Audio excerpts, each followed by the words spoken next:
بسم اللہ الرحمن الرحیم نحمدہ ونصلی علی رسول الکریم السلام علیکم ورحمۃ اللہ وبرکاتہ۔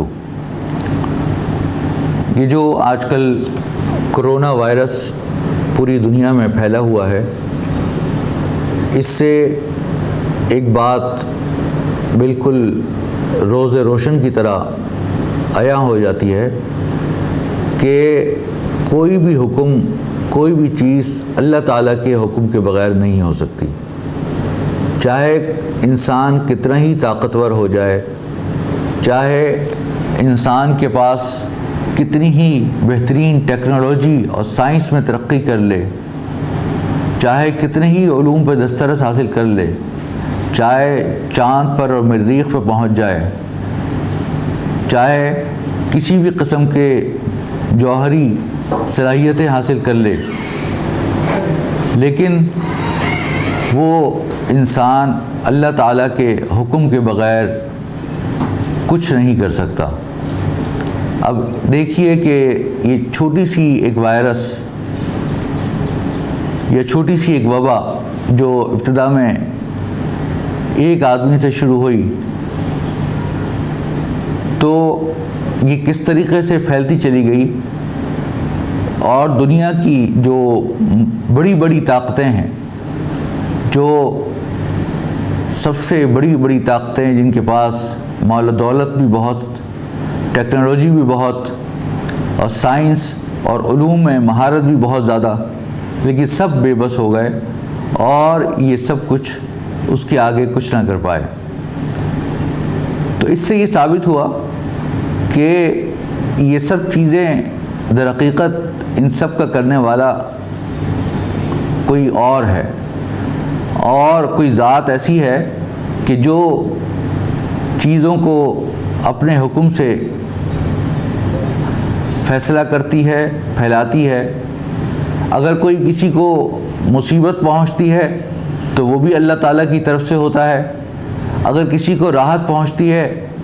تو وہ بھی اللہ تعالیٰ کی طرف سے ہوتی ہے۔ قرآن کریم میں اللہ تعالیٰ نے ارشاد فرمایا کہ وَمَا أَصَابَتْكُم مِّن مُّصِيبَةٍ إِلَّا بِإِذْنِ اللَّهِ، کہ تمہیں جو بھی مصیبت پہنچتی ہے وہ اللہ تعالیٰ کی اجازت کے بغیر نہیں ہے۔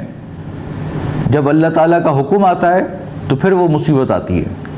اسی طریقے سے دوسری جگہ اللہ تعالیٰ نے ارشاد فرمایا کہ وَمَا أَصَابَكُم مِّن مُّصِيبَةٍ فَبِمَا كَسَبَتْ أَيْدِيكُمْ، یعنی کہ جو بھی تمہیں مصیبت آتی ہے وہ تمہارے اپنے ہی اعمال کی وجہ سے آتی ہے۔ تو یہ اس چیز کا جا بجا ذکر آیا، اور قرآن کریم میں کتنے ہی اقوام کا اور مختلف بستیوں کا ذکر آیا کہ جن کے گناہوں کی وجہ سے ان کے اوپر عذاب آیا۔ تو اللہ تعالیٰ ہمیں اپنے عذاب سے محفوظ رکھے۔ ایک حدیث میں آتا ہے کہ حضور اکرم صلی اللہ علیہ وسلم نے ارشاد فرمایا کہ بعض اوقات اگر کچھ لوگ برا کام کر رہے ہوں اور دوسرے لوگ ان کو دیکھ رہے ہوں اور ان کو نہ روک رہے ہوں، تو اللہ تبارک و تعالیٰ ان کو بھی عذاب مبتلا کر دیتا ہے جو لوگ گناہ کر رہے تھے، اور جو نہیں روک رہے تھے یا جو ان کو تنبیہ نہیں کر رہے تھے یا ان کو نصیحت نہیں کر رہے تھے، تو ان کو بھی عذاب مبتلا کر دیتا ہے، الیاذ باللہ۔ ایک اور حدیث ہے جس میں حضور اکرم صلی اللہ علیہ وسلم کا ارشاد ہے کہ ایک مرتبہ اللہ تعالیٰ نے فرشتوں کو حکم دیا کہ فلاں بستی کو جا کر الٹ دو، کیونکہ یہ بستی بہت نافرمانی کرتی ہے۔ تو فرشتوں نے عرض کیا کہ یا اللہ، اس بستی میں ایک ایسا عابد و زاہد بندہ بھی رہتا ہے جس نے آپ کی پلک جھپکنے کے برابر بھی نافرمانی نہیں کی، تو کیا اس کو بھی الٹ دوں؟ تو اللہ تعالیٰ نے ارشاد فرمایا کہ ہاں، اس کو بھی الٹ دو اور پوری بستی والوں کو الٹ دو، کیونکہ اس کے سامنے اتنا گناہ ہو رہا تھا تو اس کے ماتھے پر ذرہ برابر بھی شکن نہیں آئی۔ تو یہ بہت اہم بات ہے کہ یہ اللہ تعالیٰ ہمارے سامنے اگر بہت سارے گناہ ہو رہے ہوں، سب سے پہلے ہمیں اپنے آپ کو گناہوں سے بچنا چاہیے، پھر دوسروں کو اگر گناہ کوئی ایسا ہو تو ان کو تلقین کرنی چاہیے اور ان کو دعوت دینی چاہیے کہ اس گناہ سے بچیں اور صحیح راستے کی طرف جو اللہ تعالیٰ کا وہ بتلایا ہوا راستہ ہے اس کی طرف آئیں، کیونکہ اللہ تعالیٰ ہی در حقیقت جو مشکل آتی ہے اس کو بھی رفع اللہ تعالیٰ ہی کرتا ہے۔ قرآن کریم میں اللہ تعالیٰ نے ارشاد فرمایا کہ امن یجیب المضطر اذا دعاہ ویکشف السوء، کہ وہ کون ذات ہے کہ جو کسی مجبور اور پریشان کی تکلیف کو دور کرتا ہے اور اس کی دعا کو قبول کرتا ہے۔ تو در حقیقت اللہ تعالیٰ ہی کی ذات ہے۔ تو جب ہمیں یہ بات پتہ چل گئی کہ یہ ہمارے اللہ تبارک و تعالیٰ ہی کے حکم سے ہوتا ہے اور ہمارے اعمال کی وجہ سے ہوتا ہے اور اللہ تعالیٰ کی ذات ہی اس کو دور کرنے والی ہے، تو ہمیں یہ سمجھنا چاہیے اور اپنے بارے میں محاسبہ کرنا چاہیے کہ ہم وہ کون کون سے ایسے کام کر رہے ہیں کہ جن سے ہم کو اجتناب کرنا چاہیے۔ سب سے پہلی بات تو یہ کہ اللہ تبارک و تعالیٰ نے حضور اکرم صلی اللہ علیہ وسلم کو آخر الزماں، نبی آخر الزماں بنا کر بھیجا، اور تمام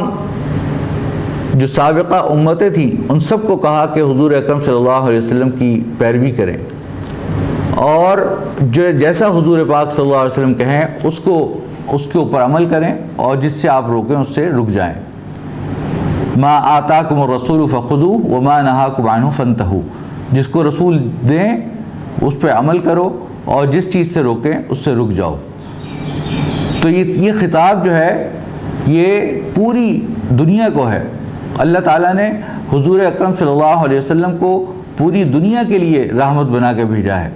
اللہ تعالیٰ ارشاد فرماتے ہیں کہ وما ارسلناک الا رحمۃ للعالمین، کہ ہم نے آپ کو تمام جہانوں کے لیے رحمت بنا کے بھیجا۔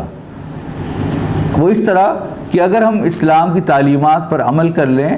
تو دنیا میں بھی فلاح پائیں اور آخرت میں بھی فلاح پائیں، دنیا کے اندر بھی انصاف ہو اور سب کو فلاح ملے اور ہر قسم کی برائیاں اور فساد ختم ہو جائے، اور آخرت کے اندر بھی جنت نصیب ہو جائے۔ لہذا یہ حضور پاک صلی اللہ علیہ وسلم کی تعلیمات ہیں جن کے اوپر عمل کر کے ہی ہو سکتا ہے۔ انسان ہم دیکھتے ہیں کہ اچھے کام کریں یا فلاں کام اچھا ہے یا برا ہے، یہ صرف ہمارے حواس خمسہ اس بات کا ادراک کرتے ہیں کہ کیا چیز اچھی ہے کیا بری ہے۔ مثال کے طور پہ انسان کسی چیز کو دیکھتا ہے یا سونگھتا ہے یا چکھتا ہے یا سنتا ہے یا کسی چیز کو چھوتا ہے، تو یہ 5 حواس جو ہیں یہ اس نتیجے پہ پہنچتے ہیں کہ یہ چیز اچھی ہے یا بری ہے، اس کو سونگھنا چاہیے یا نہیں سونگھنا چاہیے، اس کو چھونا چاہیے یا نہیں چھونا چاہیے، اس کو دیکھنا چاہیے یا نہیں دیکھنا چاہیے۔ یہ انسان کی اندر ایک ادراک ہوتا ہے یا ایک انسان کی سمجھ ہوتی ہے، وہ اس حواس خمسہ کی بنیاد پر اس کو فیصلہ کرواتی ہے۔ لیکن بعض اوقات یہ جو ہمارے حواس خمسہ ہیں یہ ان کی بھی ایک لمٹ ہے، ان کی بھی ایک حد ہے۔ ہم اس دیوار کے پار نہیں دیکھ سکتے، ہم ایسی چیز کو نہیں چھو سکتے جہاں پر ہماری لمٹ نہ ہو، ہم اپنی آواز ایسی جگہ نہیں پہنچا سکتے یا ایسی بات کو نہیں سن سکتے جو ہماری لمٹ سے باہر ہو۔ تو اسی طریقے سے بعض چیزیں ایسی ہیں، بعض چیزیں ایسی ہیں کہ جن کا ادراک ہم نہیں کر سکتے صرف اپنے حواس خمسہ کے ذریعے۔ تب جب اسی وقت وہ وقت آتا ہے کہ جب وحی کے ذریعے ہمیں وہ تعلیمات دی جاتی ہیں کہ تم یہ کام کرو یہ کام نہ کرو، اس پہ غور و خوض مت کرو یا سوال نہ اٹھاؤ یا اس کی ریشنیل یا اس کی وجوہات میں مت پڑھو کہ یہ کیا وجوہات تھیں، بلکہ اس کی اطاعت کرو، کیونکہ اسی میں تمہاری لیے بھلائی، کیونکہ اللہ تعالیٰ جانتے ہیں کہ تمہارے لیے کیا بہتر ہے کیا بہتر نہیں ہے، کیونکہ تمہاری علم جو ہے وہ محدود ہے، اس کے ماوراء تم نہیں جا سکتے۔ اگر ہم اس بات کو تھوڑا سا مزید تجزیہ کریں اور غور کریں تو ہمیں یہ نظر آئے گا کہ اسلام کی جو تعلیمات ہیں وہ پوری دنیا کے لیے ہیں اور پورے ضابطۂ حیات ہمیں فراہم کرتی ہیں اور ایسے قوانین فراہم کرتی ہیں جس پہ پوری انسانیت کا بھلا ہو۔ مثال کے طور پہ اسلام کے جو بنیادی ارکان ہیں وہ ہیں عقائد، عبادات، معاشرت، معاملات اور اخلاق۔ اگر انسان ان تمام چیزوں کو صحیح طریقے سے ادا کرے گا تو وہی در حقیقت فلاح یافتہ ہوگا، اور اللہ تبارک و تعالیٰ اس کو دنیا اور آخرت کے اندر اس کو کامیابی عطا فرمائیں گے۔ عقائد میں تو ہم سب جانتے ہیں کہ ہمارا سب سے اہم عقیدہ یہ ہونا چاہیے کہ سوائے اللہ تعالیٰ کے کوئی بھی خدا نہیں ہے، لا الہ الا اللہ، کہ یہ اشہد ان لا الہ الا اللہ، کہ اللہ تعالیٰ کے سوا کوئی معبود نہیں ہے۔ اور دوسرے یہ کہ ہمیں ہمارے لیے جو سب سے آخر الزماں نبی آخر الزماں حضرت محمد صلی اللہ علیہ وسلم، وہ ہمارے لیے نبی مبعوث کیے گئے، اور ہم ان کی رسالت کے اوپر اور ان کی نبوت کے اوپر ایمان لاتے ہیں، اور باقی جتنے انبیاء کرام تھے ان کے اوپر بھی ایمان لاتے ہیں، لیکن شریعت جو ہے وہ حضور اکرم صلی اللہ علیہ وسلم کی جب آ گئی تو پھر سابقہ شریعتیں منسوخ ہو گئیں۔ تو یہ بنیادی چیزیں ہیں، اور باقی چیزیں کہ جو انسان کو جنت دوزخ وغیرہ کے بارے میں ایمان لانا، یہ سب چیزیں بھی اس کا حصہ ہیں۔ اس کے علاوہ عبادات جو اللہ تعالیٰ نے فرمایا کہ وما خلقت الجن والانس الا لیعبدون، کہ میں نے انسان اور جنات کو عبادت کے لیے پیدا کیا، تو انسان کی پوری زندگی عبادت بن سکتی ہے اگر حضور پاک صلی اللہ علیہ وسلم کی سیرت پر اور سنت پر عمل کر لے۔ تو چاہے وہ انسان نماز پڑھ رہا ہو، یا تجارت کر رہا ہو، یا کسب حلال کر رہا ہو، یا مزدوری کر رہا ہو، یا گھر والوں کے ساتھ زندگی گزر بسر کر رہا ہو، سو رہا ہو، جاگ رہا ہو، کھا رہا ہو، پی رہا ہو، تو اس صورت کے اندر وہ سب عبادت بن جاتی ہے۔ اللہ تعالیٰ نے ارشاد فرمایا کہ وَلَقَدْ كَانَ لَكُمْ فِي رَسُولِ اللَّهِ أُسْوَةٌ حَسَنَةٌ، اور ایک جگہ ارشاد فرمایا کہ قُلْ إِن كُنتُمْ تُحِبُّونَ اللَّهَ فَاتَّبِعُونِي يُحْبِبْكُمُ اللَّهُ، کہ آپ کہہ دیجئے نبی کہ اگر تم مجھ سے محبت کرتے ہو تو تم میری اتباع کرو تو اللہ تعالیٰ تم سے محبت کرے گا۔ تو گویا کہ حضور پاک صلی اللہ علیہ وسلم کی اتباع ہر چیز میں کرنا شروع کر دیجئے تو وہی مقصود اور عبادت بن جائے گی۔ تو عبادات یہ ساری چیزیں ہیں کہ حضور پاک صلی اللہ علیہ وسلم کی سنت کے اندر جو چیزیں آئی ہیں، اور اس لحاظ سے ہمیں حضور اکرم صلی اللہ علیہ وسلم کی سنتوں کا اور آپ کی سیرت کا ضرور مطالعہ کرنا چاہیے۔ اور آج کل کے وقت جو خالی وقت ہے، فارغ وقت ہے، اس میں خاص طور پہ میں اپنے تمام بہنوں بھائیوں کو اور تمام انسانوں کو یہ دعوت دیتا ہوں کہ وہ حضور اکرم صلی اللہ علیہ وسلم کی سیرت کا مطالعہ کریں، زیادہ سے زیادہ مطالعہ کریں، تو ان کو سمجھ میں آئے گا کہ یہ اسلام کی کیا کیا تعلیمات ہیں۔ دوسری چیز جو میں نے ذکر کی ہے وہ ہے معاشرت۔ معاشرت کے اندر انسان کس کے ساتھ کس طریقے سے رہن سہن رکھے، اپنے والدین بیوی بچوں کے کس طرح حقوق ادا کرے، اپنے ہمسایوں کے کس طرح حقوق ادا کرے، کسی دوسرے مسلمان کے کس طرح حقوق ادا کرے، غیر مسلموں کے کس طرح حقوق ادا کرے، حکومت کے کیا حقوق ہیں اس کو کس طرح پابندی کرے، یہ سب چیزیں معاشرت کے اندر آتی ہیں۔ اس کی پوری تعلیمات ہماری سیرت کے اندر ملتی ہے، اور تمام فقہاء کرام اور محدثین کرام نے اس بات کو بہت تفصیل کے ساتھ بیان کیا ہے، لہذا یہ بھی ہم لوگوں کا جاننا ہمارے لیے بہت ضروری ہے۔ تیسری چیز آتی ہے معاملات۔ معاملات کے اندر اللہ تبارک و تعالیٰ نے کچھ احکامات ہمیں عطا فرمائے ہیں۔ ویسے تو ہمیں تجارت ہمارے لیے جائز قرار دی کہ تم تجارت کر سکتے ہو، اور تجارت کو بلکہ فضیلت بھی قرار دی، اور یہ بھی کہا کہ التاجر صدوق الامین مع النبیین والصدیقین والشہداء، کہ نیک اور سچا اور امانت دار تاجر اس کا حشر قیامت کے روز انبیاء کرام کے ساتھ، صدیقین اور شہداء کے ساتھ ہوگا۔ تو اس کی اتنی فضیلت ہے۔ اسی طریقے سے جو لوگ پارٹنرشپ کرتے ہیں، شرکت کرتے ہیں، تو اللہ تعالیٰ نے فرمایا کہ ید اللہ علی الشرکاء ما لم یخن احدہما، کہ اللہ تعالیٰ کی دستگیری ہوتی ہے ان لوگوں کے ساتھ کہ جو لوگ شرکت کرتے ہیں، اور بشرطے کہ وہ خیانت نہ کریں۔ اور اللہ تعالیٰ ایک جگہ فرماتے ہیں، ایک حدیث قدسی ہے جس میں اللہ تعالیٰ فرماتے ہیں کہ انا ثالث الشرکاء ما لم یخن احدہما، دو پارٹنرز کے درمیان میں تیسرا پارٹنر بن جاتا ہوں بشرطے کہ وہ خیانت نہ کریں۔ حضور پاک صلی اللہ علیہ وسلم نے خود مضاربت کا معاملہ کیا حضرت خدیجہ رضی اللہ عنہا کے ساتھ، تو یہ سنت ہے۔ اور ہمارے بہت سارے صحابہ کرام، حضرت ابو بکر صدیق، حضرت عمر فاروق، حضرت عثمان غنی، حضرت عبد الرحمن ابن عوف اور بھی بہت سارے صحابہ کرام یہ سب تجارت کیا کرتے تھے۔ اس کے علاوہ ہمارے فقہاء کرام میں سے حضرت امام حنیفہ رحمۃ اللہ علیہ بہترین تاجر تھے۔ تو لہٰذا تجارت کرنا یہ ثواب بھی ہے اور سنت بھی ہے، لیکن اس کے کچھ اصول ہیں، کچھ چیزوں سے شریعت نے روکا گیا ہے، شریعت نے کچھ چیزوں سے منع کیا ہے۔ اب وہ چیزیں خواہ ہمارے سمجھ میں آئیں یا نہ آئیں، ہمیں اس سے رکنا ہے۔ آپ دیکھتے ہوں گے کہ مغربی ممالک کے اندر بہت سے لوگ کہتے ہیں کہ ethical banking, ethical financing, green financing, اس طرح کی بہت ساری چیزیں اصطلاحات استعمال کرتے ہیں۔ اس کا مقصد یہ ہوتا ہے کہ یہ غور کریں کہ وہ کون کون سی چیزیں ایسی ہیں جو ایتھیکل ہیں، تو اس پہ انویسٹمنٹ کی جائے، اس پہ سرمایہ کاری کی جائے۔ تو وہ اپنی عقل سے فیصلہ کرتے ہیں کہ یہ چیز ایتھیکل ہے، یہ چیز ایتھیکل نہیں ہے، اور یہ چیز گرین کے اندر آتی ہے، یہ ایکو سسٹم کو صحیح کرتی ہے، یہ چیز جو ہے وہ سسٹینیبل اکانومی ہے۔ تو اس طرح کے فیصلے وہ خود سے بیٹھ کے کر رہے ہوتے ہیں۔ لیکن اگر وہ یہ فیصلے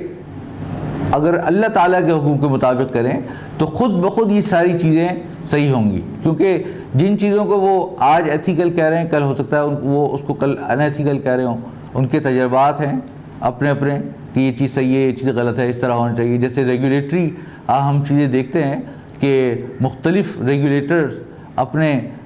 ریگولیشنز کو چینج کرتے رہتے ہیں۔ اب مثال کے طور پر سینٹرل بینک کی ریگولیشن آتی ہے، وہ پھر چینج ہو جاتی ہے، وہ ریگولیشن تبدیل ہو جاتی ہے، اس طرح قوانین تبدیل ہو جاتے ہیں۔ اسی طریقے سے انٹرنیشنل جو ریگولیٹری باڈیز ہیں جیسے باسل ہے، تو اس کی بھی ریگولیشن آتی ہیں، وہ چینج ہو جاتی ہیں، کیونکہ وہ انسان کے اپنے خود سے اپنے تجربات کی روشنی میں وہ بنائے ہوئے ہوتے ہیں۔ لیکن بہت سی چیزیں ایسی ہیں کہ جس کو ہم نہیں ادراک کر سکتے، اس کے لیے ہمیں وحی الہی کی ضرورت ہوتی ہے۔ تو اللہ تبارک تعالیٰ نے اس کے لیے حضور اکرم صلی اللہ علیہ وسلم کو بھیجا، اور قرآن کریم کے ذریعے اور سیرت کے ذریعے اور سنت کے ذریعے وہ احکام بتلا دیے کہ یہ چیزیں کرو اور یہ چیزیں نہ کرو۔ لیکن ہم نے اس کو تو پوری طرح عمل نہیں کیا، اور اپنی طرف سے اختراعات کرنی شروع کر دی کہ یہ فائدہ مند ہے، یہ چیز ڈسٹریبیوشن کے لیے بہترین ہے۔ کبھی سوشلزم کی طرف چلے گئے تو کبھی کیپٹلزم کی طرف چلے گئے، لیکن یہ غور نہیں کیا کہ اسلام کا کیا طریقہ نظام ہے، اسلام کے اندر اسلام کیا چاہتا ہے۔ تو ان میں کچھ موٹی موٹی باتیں میں آپ سے عرض کرنا چاہتا ہوں کہ تاکہ ہمیں پتہ چلے کہ اسلام کیا چاہتا ہے ہم سے معاملات کے اندر۔ بنیادی طور پہ اسلام کے اندر ویسے تو تجارت حلال ہے اور معاملات حلال ہیں، لیکن کچھ چیزوں سے روکا گیا ہے، کچھ ایسے پہرے بٹھا دیے گئے ہیں کہ اگر ہم اس پر عمل کریں تو خود بخود فساد دور ہو جائے۔ وہ کیا کیا چیزیں ہیں جن سے منع کیا گیا ہے؟ سب سے پہلی چیز ہے ربا، سود، انٹرسٹ، چاہے وہ کسی قسم کا بھی سود ہو، چاہے وہ کنزمپشن کا سود ہو، چاہے وہ کمرشل سود ہو، کمرشل انٹرسٹ ہو، چاہے یوجری ہو، چاہے وہ کمپاؤنڈ انٹرسٹ ہو، چاہے سمپل انٹرسٹ ہو، چاہے وہ اس کی مقدار مقرر ہو، چاہے وہ فلوٹنگ ہو، ویریبل ہو اور بدلتی رہتی ہو، بہر صورت وہ ناجائز ہے۔ اب سود کیا ہے؟ وہ یہ مشہور حدیث ہے حضرت علی رضی اللہ عنہ سے منقول ہے کہ کل قرض جر نفعا فہو ربا، کہ کوئی بھی قرضہ اگر کوئی کسی کو دے اور اس کے اوپر کوئی اماؤنٹ اس سے ریکوائر کرے، کوئی اضافی رقم مانگے، تو وہ اضافی رقم چاہے کوئی بھی ہو، چاہے مقرر ہو یا ویریبل ہو یا کمپاؤنڈ ہو یا سمپل ہو، یا قرضہ جو ہے وہ ذاتی مقصد سے لیا گیا ہو یا صنعتی مقصد کے لیے لیا گیا ہو یا تجارت کے لیے لیا گیا ہو، کسی بھی وجہ سے لیا گیا ہو، تو اس صورت کے اندر جو پرنسپل اماؤنٹ کے اوپر جو بھی اماؤنٹ لی جائے گی تو وہ سود ہوگی۔ لہٰذا سود سے بچنا انتہائی ضروری ہے۔ قرآن کریم میں اللہ تعالیٰ نے ارشاد فرمایا کہ جو لوگ سود نہیں چھوڑتے تو وہ اللہ اور رسول سے اعلان جنگ سن لیں۔ قرآن کریم میں جگہ جگہ اس کا ذکر آیا، اور یہ بھی ذکر آیا ہے کہ سابقہ امتوں کو بھی اس کو منع کیا گیا تھا، لیکن اس کے باوجود انہوں نے یہ کام جاری رکھا۔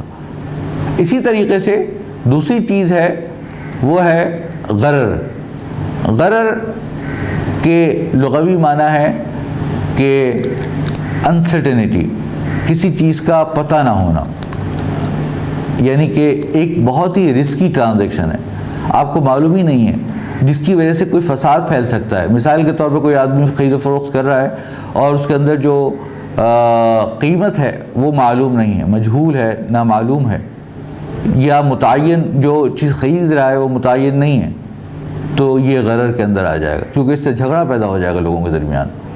اسی طریقے سے اگر کوئی آدمی ایسی چیز فروخت کر رہا ہے کہ جو اس کے قبضے میں نہیں ہے، یا جس کا وہ مالک نہیں ہے، یا فیوچر کی سیل کر رہا ہے، یہ ساری چیزیں غرر کے اندر آ جائیں گی، کیونکہ ہمیں نہیں پتہ مستقبل کا کیا حال ہے۔ ہم آج بیٹھ کر کل کا سودا کیسے کر سکتے ہیں؟ جیسے کہ آج بیٹھ کر کل، یعنی کہ آج کے دن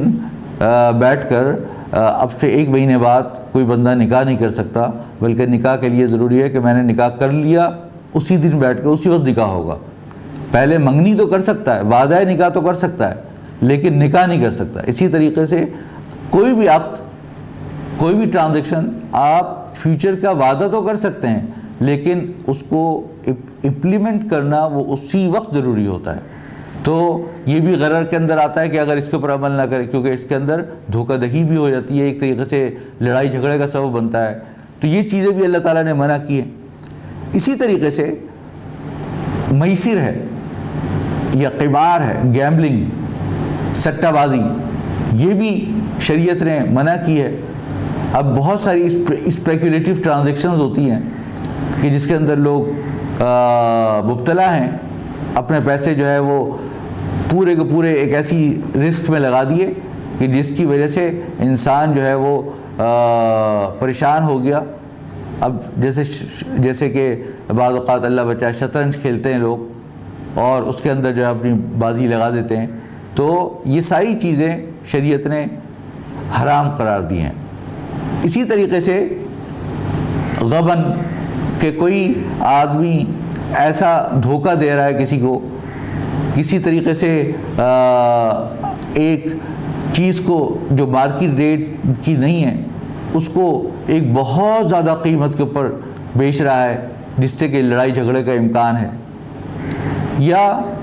خیانت اور کرپشن یا رشوت، یہ ساری چیزیں۔ اب کسی وجہ سے کوئی مالی بحران پیدا ہوا اور اس کی ملازمت چھوٹ گئی مثلا، یا تجارت میں نقصان ہو گیا، اب وہ قرضہ ادا کرنے کے قابل نہ رہا، تو یہ جو قرضہ لیا تھا 100 روپے کا اور اس کے اوپر اس کو سود ادا کرنا تھا 110، اور وہ پوری ٹرانزیکشن آگے 115 میں فروخت ہوئی، پھر اور آگے 120 میں ہوئی، پھر 130 میں ہوئی، پھر 140 میں ہوئی، اس طرح چلتی ہوئی کہاں سے کہاں پہنچ گئی۔ تو اگر وہ ایک بندہ نیچے اگر ڈیفالٹ کرے گا تو پوری بلڈنگ جو ہے کولیپس ہو جائے گی۔ اسی کو کہتے ہیں بیلون اکانومی، کہ آپ کے حقیقت میں ایسٹس کچھ نہیں ہے، ایک بیلون کی طرح ہے، ایک غبارے کی طرح ہے کہ آپ نے ذرا سی اس کے اندر کوئی سوئی چبھوئی تو پورا غبارہ پھٹ گیا۔ تو یہ جو چیز ہے اس کی وجہ سے بہت زیادہ فساد آتا ہے۔ اب دیکھیں 2008 کے اندر جو فائنینشیل کرائسس آیا تھا اور کتنے لوگ امریکہ کے اندر بے گھر ہو گئے تھے، تو اس کی وجہ یہی ڈیریویٹوز تھی، کیونکہ شریعت کے اس اصول پر عمل نہیں کیا کہ ڈیٹ کو آپ سیل نہیں کر سکتے۔ اور دوسری بات یہ ہے کہ شریعت یہ کہتی ہے کہ آپ فیوچر کی ٹرانزیکشن نہیں کر سکتے، یہ فارورڈ کی ٹرانزیکشن نہیں کر سکتے، آج بیٹھ کر کل کا سودا نہیں کر سکتے، کوئی چیز موجود نہیں ہے، کوئی چیز کے آپ اونر نہیں ہے، آپ اس کا سودا نہیں کر سکتے۔ تو یہ لوگ کیا کر رہے ہوتے ہیں کہ بہت ساری چیزیں ابھی خریدی بھی نہیں ہیں اور جا کے اس کو بیچ دی اور یہ فیوچر کی ٹرانزیکشن کرنی شروع کر دی۔ یہ ساری اسپیکولیٹو ٹرانزیکشن ہے، جو یہ سٹہ بازی ہے، بہت بڑا رسک ہے۔ اب اگر وہ چیز نہیں آئی تو پھر ایک فساد آ جائے گا۔ اسی طریقے سے اگر مثال کے طور پہ بائی بیک یا ریپو کی ٹرانزیکشن، جس کے اندر بیع عینہ جس کو ہم عربی میں کہتے ہیں، اس کو بھی اللہ تعالیٰ نے منع فرمایا، حضور پاک صلی اللہ علیہ وسلم نے منع فرمایا، تو کیونکہ یہ بھی ایک سود کی ایک شکل ہے کہ آپ کسی سے قرضہ لیں اور اس کے کوئی چیز خریدیں اور خرید کر اس کو مہنگے داموں واپس بیچ دیں ادھار کے اوپر، تو یہ بائی بیک ہوتا ہے، تو یہ بھی ناجائز ہے۔ اس طرح کی بے شمار چیزیں ہیں کہ جو شریعت کے بنیادی احکامات ہیں، تو جب یہ پیروی نہیں ہوتی تو اس کی وجہ سے ایک اقتصادی ایک بحران پیدا ہوتا ہے۔ یہ جو انفلیشن آتی ہے یہ اس کی وجہ یہی ہوتی ہے کہ بنیادی طور پہ اس طرح کی ٹرانزیکشن جو ہے وہ بڑھ جاتی ہیں، ایسیٹس کم ہو جاتے ہیں، پیسہ کا دکھانے میں ریکارڈ میں پیسہ بہت ہو جاتا ہے، اور دیکھنے میں جیسے میں نے بھی آپ کو عرض کیا کہ 5 روپیہ تھا، 5 روپے کے اوپر 100 روپے کا قرضہ، اور 100 روپے کا قرضے سے 200 250 300 400 500 بچ گیا۔ یہ تو ایک آدمی کی مثال ہے، اگر یہ اپنے ہزاروں کو کر دیا تو وہ اس سے پورا بینک، پوری بینکنگ انڈسٹری بن گئی اور پوری فائنینشیل اکانومی بن گئی۔ تو اگر 1 2 3 سب کولیپس ہونے شروع ہو گئے تو پوری بلڈنگ کولیپس ہو گئی۔ تو یہ ہوتا ہے ایک خسارہ جو کہ تمام لوگوں کو ہوتا ہے۔ تو اگر اسلام کی تعلیمات پہ عمل کرتے تو یہ نہ ہوتا۔ تو یہ چیزیں ہمیں سمجھنے کی ہیں کہ اللہ تعالیٰ نے حضور پاک صلی اللہ علیہ وسلم کو ایک رحمت للعالمین بنا کے بھیجا تھا، اور یہ سارے طریقے ہمیں سمجھائے تھے کہ اس طریقے سے کام کرنا ہے اور اس طریقے سے کام نہیں کرنا، لیکن ہم نے اس کے اوپر عمل نہیں کیا، بلکہ یہ چیز علانیتاً یہ غلط کام ہو رہا ہے اور پوری دنیا میں ہو رہا ہے، مسلم ممالک میں بھی اور غیر مسلم ممالک میں بھی۔ اور یہ ساری ٹرانزیکشنز یعنی کہ ربا، غرر، میسر، عقود فاسدہ، عقود باطلہ، غبن، یہ سب خیانت، کرپشن، رشوت، یہ سب چیزیں جاری ہیں، لیکن اس کے اوپر آواز نہیں اٹھتی اور ہم لوگ ایک دوسرے کو دعوت نہیں دیتے۔ ہمارے لیے ضروری ہے کہ ہم ایک دوسرے کو نصیحت کریں اور ایک دوسرے کو تواصی بالخیر کریں۔ قرآن کریم میں اللہ تعالیٰ نے سورہ والعصر میں فرمایا والعصر ان الانسان لفی خسر الا الذین آمنوا وعملوا الصالحات وتواصوا بالحق وتواصوا بالصبر، کہ بنی نوع انسان، اللہ تعالیٰ نے قسم کھائی ہے زمانے کی کہ تمام بنی نوع انسان خسارے میں ہیں سوائے ان لوگوں کے جو ایمان لائے اور جنہوں نے عمل صالح کیے، یعنی یہی عمل صالح کے جو عبادات کے کام میں نے بتایا کہ حضور پاک صلی اللہ علیہ وسلم کی سیرت پر عمل کرنا ہی عبادت ہے، وہ اس پہ سب چیزیں آ جاتی ہیں۔ اور تیسری بات یہ کہ اگر کوئی غلط کام ہوتے ہوئے دیکھے تو ایک دوسرے کو نصیحت کرنا، ایک دوسرے کو بتانا، پیار محبت سے بتلانا، حکمت کے ساتھ بتلانا، تو یہ کام کرنا بھی ضروری ہے۔ اور اگر کوئی مصیبت آ جائے تو ایک دوسرے کو صبر کی تلقین کرنا۔ تو جو لوگ یہ کریں گے کہ ایمان لائیں گے، عمل صالح کریں گے، تواصی بالحق و تواصی بالصبر کریں گے، تو وہی لوگ خسارے سے بچ پائیں گے، ورنہ سب لوگ خسارے میں چلے جائیں گے، پوری بڑی نوع انسان خسارے میں چلی جائے گی۔ تو یہ ہو گیا معاملات سے متعلق چیزیں۔ اور باقی اخلاق ہے، جو اخلاق کے بارے میں ہمارا اخلاق کی 2 قسمیں ہوتی ہیں، اخلاق ظاہرہ اور اخلاق باطنہ، کہ ہمارے ظاہری اخلاق لوگوں کے ساتھ کیسے ہونے چاہیے، لوگوں پر رحم کرنا، لوگوں سے محبت کرنا، لوگوں کے لیے اظہار اخوت کرنا، لوگوں سے بھائی چارگی کرنا۔ اور باطنی اخلاق کسی سے تکبر نہ رکھنا، کسی سے کینہ نہ رکھنا، کسی سے حسد نہ رکھنا اور کسی کے لیے برا نہ چاہنا، یہ سب چیزیں ہمارے اسلام کا حصہ ہیں۔ تو اگر یہ سب چیزیں ہماری سیرت کے اندر، سنت کے اندر موجود ہیں، میں تمام بنی نوع انسان کو یہ پیغام دیتا ہوں کہ اس کا مطالعہ کریں اور اس کے اوپر عمل کرنے کی کوشش کریں، تو ہم سب فلاح یافتہ ہو جائیں گے اور سب لوگ فلاح پا جائیں گے۔ اللہ تعالیٰ ہم سے یا اللہ ہمارے تمام گناہوں کو معاف فرمائے، اور جو بھی علانیہ گناہ ہو رہے ہیں یا اللہ ان سب سے ہم کو بچنے کی توفیق عطا فرمائے اور اس کے دوسرے لوگوں کو پہنچانے کی توفیق عطا فرمائے۔ وآخر دعوانا الحمدللہ۔